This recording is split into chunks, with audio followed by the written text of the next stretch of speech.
My girlfriend said, "Your best friend makes me uncomfortable. It's him or me." My best friend had been paralyzed in an accident, and I was his primary caregiver. I said, "I understand your feelings."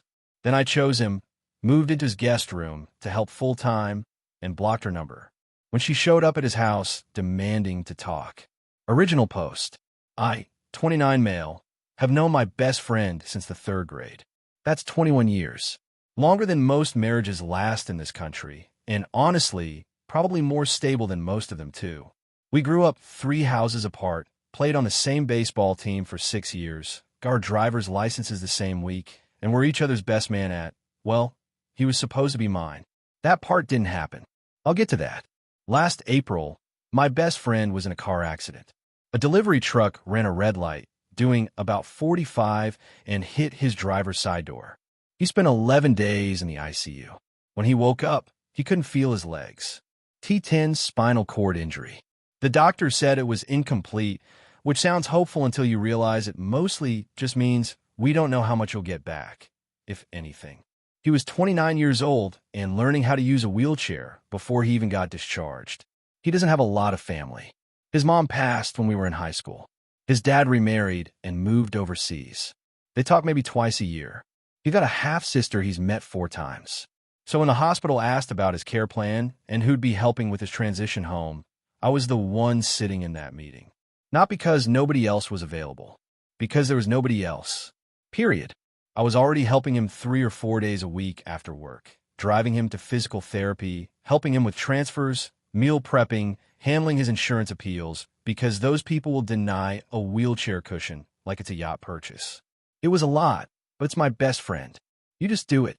My girlfriend and I had been dating for about 14 months at that point. Things were good. She was fun, smart, attractive. We talked loosely about moving in together by the end of the year. Nothing locked in, just conversations. But after the accident, my schedule shifted hard toward caregiving, and she started getting antsy. At first it was small. "You're going over there again tonight?" Or, "Can't his insurance cover a nurse for that?" It became more pointed. "I feel like I'm dating his calendar." I try to balance it. I really did. I'd schedule date nights, make sure I wasn't canceling on her constantly. But some weeks were rougher than others. My buddy had a pressure sore that got infected in August, and I was over there every day for 2 weeks managing wound care and driving him to follow-ups. She hit her limit in early October. We were sitting in her apartment eating takeout, and she put her chopsticks down and said, "We need to talk about him." "Okay, what about him?" "He makes me uncomfortable. The whole situation makes me uncomfortable. I feel like I'm competing with a grown man for my boyfriend's time, and I'm losing. He's paralyzed. He's not competing with you. He needs help. He needs a professional caregiver. Not you. You're not a nurse. He can't afford full-time care. His insurance covers 12 hours a week of home health. That's it. That's not your problem." I remember putting my food down. I remember thinking very carefully about what I was about to say because I knew once I said it, the conversation was going one direction only. It is my problem because he's my best friend, and I'm not going to abandon him because it's inconvenient for my dating life. She stared at me. Then she said the thing. "It's him or me. I'm serious. I can't keep doing this. Choose." I said, "I understand your feelings." She waited. I think she expected more. An apology, maybe. A negotiation. Some version of, "Let's find a middle ground." Instead, I said, "I hope you find someone who gives you what you need. But I'm not going to stop taking care of him." She blinked. "Are you breaking up with me right now? You gave me an ultimatum. I made a choice. Over me. You're choosing him over me. You asked me to pick. I picked." She stood up, grabbed her purse, and said, "You're going to regret this. I promise you that." She left. I sat there for maybe 10 minutes, eating cold pad thai and feeling strangely calm. Like that hollow kind of calm where the big emotions haven't arrived yet, but you know they're in the mail. The next day, I blocked her number. Not out of anger. I just knew from experience. A college ex taught me this. That if you leave the channel open, you end up in a 6-week text war that drains your soul. Clean cut. Done. A week later, I moved into my best friend's guest room. He had a 3-bedroom ranch-style place with a ramp already installed, and I'd been spending so much time there it just made logical sense. I kept paying my share of rent at my apartment until the lease ended in December, which hurt financially, but I wasn't going to screw my roommate over. My buddy looked at me when I carried in my second duffel bag and said, "You really dumped your girl and moved in with a dude in a wheelchair. People are going to talk." I said, "Let him. You got ESPN." He did. We watched football. It felt right. Update 1. So I expected the breakup to be the end of it. I genuinely thought she'd move on, find a guy who had more free time, and that would be that. I underestimated how personally she took the rejection. My mistake. First wave hit through mutual friends. She started telling people I'd been emotionally cheating on her with my best friend. Not in a romantic sense. She was saying I had an unhealthy codependent attachment and that I'd chosen a man over my own relationship because I have savior complex issues. That language felt very specifically coached, like she'd been talking to someone who gave her the vocabulary to make it sound clinical instead of petty. A couple of friends reached out. My college buddy texted me, "Yo, your ex is telling people you have a pathological need to rescue people, and it's why you can't maintain adult relationships. Just FYI. I said, "Cool. Is she diagnosing everyone or just me?" "Him, just you." She diagnosed me as an enabler last week, though. Some people bought it. Not gonna lie. A few mutual friends went quiet on me. Stopped texting, stopped inviting me to things. It stung. But I was too busy managing my buddy's PT schedule and fighting with his insurance company about wheelchair repairs to really sit in that. Second wave. She showed up at the house. 2 weeks after the breakup. Saturday morning. I was making breakfast, scrambled eggs, nothing fancy, and I hear the doorbell. I open it and there she is. Full makeup. Nice outfit. She'd clearly planned this like it was a presentation. "We need to talk." "We really don't. You owe me a conversation. You blocked me and disappeared. That's not how adults handle things. You gave me an ultimatum about my paralyzed best friend. I think we handled it pretty clearly." She tried to step inside. I didn't move from the doorway. She looked past me into the hall. "Is he here?" "He lives here." "So yeah, I want to talk to him too. He needs to understand what he's doing to your life." My buddy wheeled himself into the hallway behind me. He'd heard the whole thing. He looked at her and said, deadpan, "Hey, I'd stand up to greet you, but you know." Then he gestured at the wheelchair. She turned red. Not from embarrassment, from fury. She looked at me and said, "You two think this is funny? You're throwing away a real relationship to play house with your buddy, and you think that's normal. I think you need to leave." "I'm not leaving until—" "Yes, you are. This isn't your house. I'm asking you to go. If you don't, I'll call the police and report someone trespassing." She stared at me for a long 3 seconds. Then she said, "You're going to end up alone. And when he doesn't need you anymore, you'll realize you gave up everything for someone who's just going to move on." She left, peeled out of the driveway. My buddy looked at me and said, "Dude, I'm sorry. Don't be. Eggs are ready." We ate breakfast and didn't talk about it. But she wasn't done. The next week, she contacted my mother. My mother. She called her and told her she was concerned about me. She said I was isolating myself and sacrificing my future, and that someone needed to intervene. She actually used the word intervene, like I was on drugs or something. My mom called me that night. She was confused, not angry. She asked me what was going on. I explained the whole situation, the ultimatum, the breakup, the showing up at the house. My mom was quiet for a minute and then said, "She called me to report that you're taking care of your injured best friend like that's a problem? Baby, that's the thing I'm most proud of you for." That one hit me. I'm not going to lie. I sat on the edge of the guest bed after I hung up and just breathed for a while. Because sometimes when you're in the middle of it, the caregiving, the exhaustion, the judgment, you forget that what you're doing is actually good. You start wondering if maybe you're broken in some way that makes you choose obligation over romance. And then your mom calls and reminds you that loyalty isn't a mental illness. Then my ex tried something that really ticked me off. She reached out to my buddy's half-sister, found her on social media somehow, and told her that I was taking advantage of my best friend's disability by living in his house rent-free and controlling his care. She positioned herself as concerned. The half-sister, who barely knows my buddy, called him asking uncomfortable questions about our living arrangement. She wanted to know if I was on his bank accounts, if I had access to his medications, if he felt safe. My buddy handled it with more patience than I would have. He told his half-sister, he's my best friend. He moved in to help me get dressed in the morning and make sure I don't get a blood clot and die. He pays half the groceries and the electric bill. If you want to come help instead, the guest room is available after he moves out. No. Okay then. She didn't call back. Update 2. Y'all, I really thought the half-sister thing was the bottom of the barrel. But entitled people are like archaeologists of their own audacity. They just keep digging. So here's what went down. About 3 weeks after the doorstep incident, I found out through a mutual friend that my ex had been telling a specific story to basically anyone who'd listen. The story was that I had moved into my buddy's house because I was financially struggling and was using his disability to get free housing. She told people I had quit contributing to bills at my old apartment. A lie. I paid every cent through December, and that I was draining my best friend's disability settlement.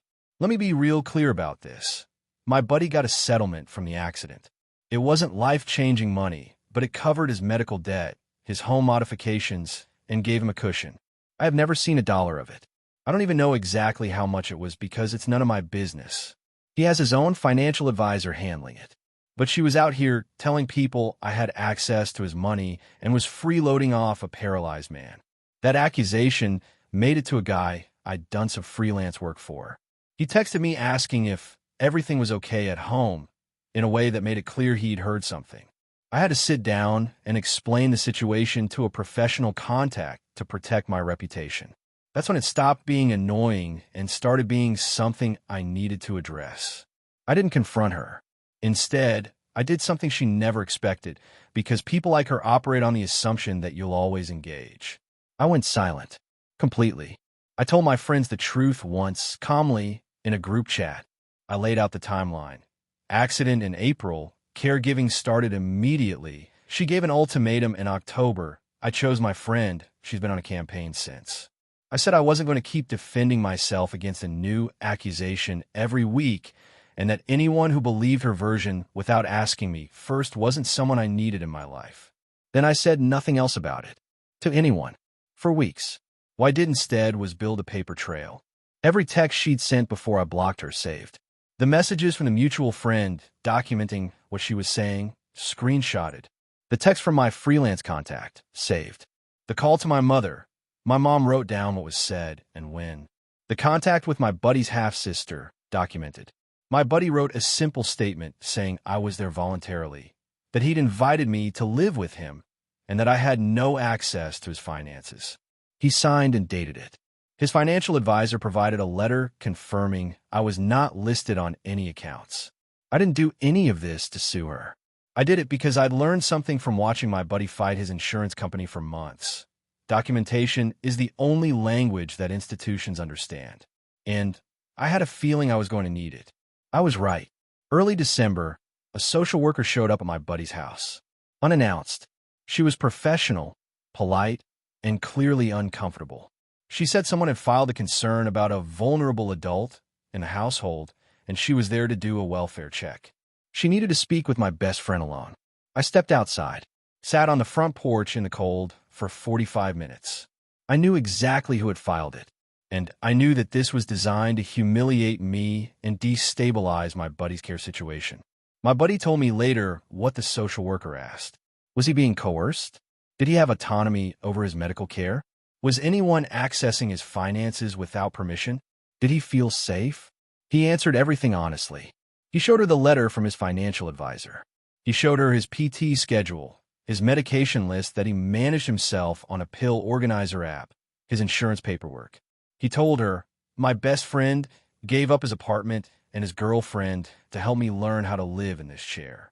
The person who filed this complaint is the girlfriend who couldn't handle that. The social worker closed the case that day. She told my buddy, and he told me, that the complaint was vague and clearly motivated by personal conflict, not genuine concern. She said it happens more than you'd think. Here's what happened next. And this is the part 1 debated posting because it might sound petty, but I promise you it was purely practical. I went to a lawyer, not a big expensive one. A guy who does consultations for $150 an hour and primarily handles harassment and protective order cases. I showed him everything. The showing up at the house, the contacting my mother, the contacting the half-sister, the false financial accusations that reached a professional contact, the fraudulent welfare check filing. He said, "You have enough for a cease and desist. And honestly, if she continues after that, you'd have grounds for a protective order in most courts." He drafted a cease and desist letter. Very formal, very specific. It listed each incident with dates. It stated that any further contact, direct or through third parties, with me, my best friend, or our family members would be considered harassment and would result in legal action. It referenced the false welfare check filing specifically and noted that filing false reports against vulnerable adults can carry its own legal consequences depending on jurisdiction. The letter was sent certified mail. She signed for it on a Tuesday. She did not contact me, my buddy, my mom, or anyone else after that. Not once. Not a text through a friend, not a social media comment, nothing. The cease and desist worked the way it's supposed to. It made the situation real in a way that emotional arguments never could. Suddenly, this wasn't a breakup she could narrate her way through. It was a legal document with her name on it. The mutual friends who'd gone quiet started coming back around. Not all of them. Some were gone for good, and honestly, I was okay with that. The ones who came back didn't apologize. They just started texting again like nothing happened. I let them. I didn't need a grand reckoning. I needed people to stop treating me like a villain for taking care of my friend. My freelance contact, he apologized directly. Said he should have asked me before assuming. I told him no hard feelings and we moved on. We're still working together. Update 3. Final. All right, last one. I know a lot of you have been asking how things shook out long-term, so here it is. My buddy started a new round of intensive physical therapy in January. 3 days a week, 2 hours a session.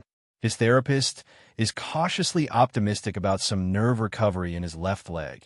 He's getting sensation back in patches, which apparently is a really good sign for an incomplete injury. He's not walking. The therapist didn't promise that. But he's getting stronger in his upper body. His transfers are getting smoother, and he's starting to talk about adaptive sports. There's a wheelchair basketball league about 30 minutes from us, and he's been watching their videos on YouTube like it's game film. I'm still living in the guest room. We have a system now that works. I handle mornings, help him with his routine, make breakfast, drive him to PT on the days it lines up with my schedule. A home health aide covers the days I can't be there. His insurance finally approved more hours after I helped him file a third appeal with a 6-page letter that cited their own policy language back at them. Whoever said insurance companies are the real final boss was absolutely right. I started seeing someone new. She's a respiratory therapist at the hospital where my buddy does his PT. She saw me in the waiting room enough times that she finally said, "You're either the most dedicated friend alive or you're stalking someone in this building." I said, "Can it be both?" She laughed. We got coffee. We've been on 4 dates.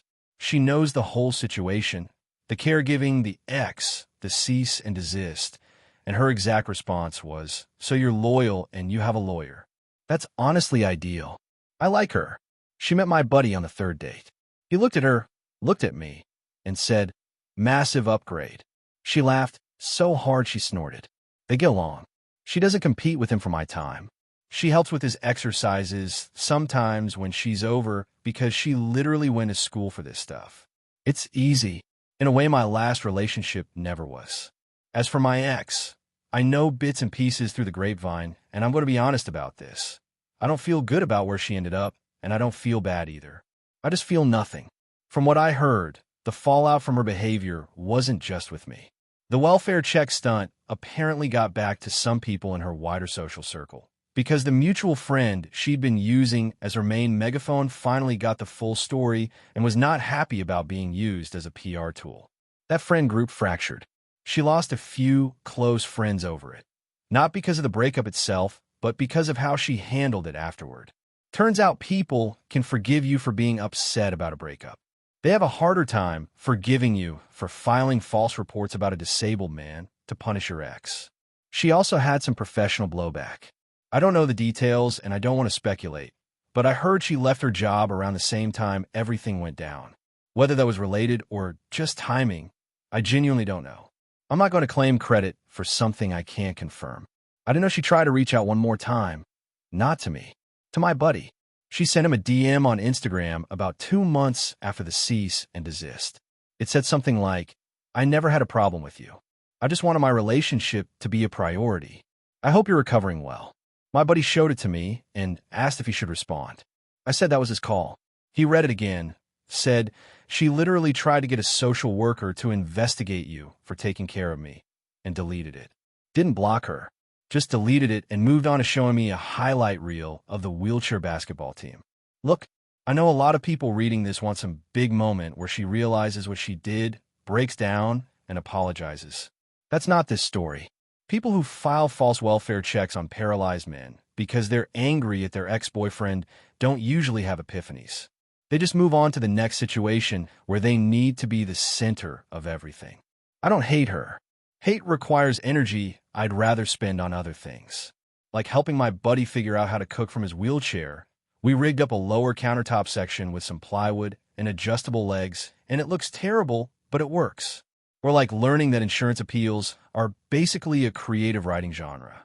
Or like watching my best friend throw a basketball from his chair for the first time and hit nothing but net and yell "paralyzed," not dead, so loud the neighbors probably heard. The thing nobody tells you about caregiving is that it changes you, not in the inspirational poster way, in the way where you get really good at reading someone's face to know if they're in pain, where you learn that a 3 a.m. leg spasm is just a Tuesday, where you stop caring about what people think of your choices because your choices are keeping someone alive and everything else is background noise. She wanted me to choose. I chose, and I'd choose the same thing again tomorrow. That's it. Thanks for following along. Be good to your people.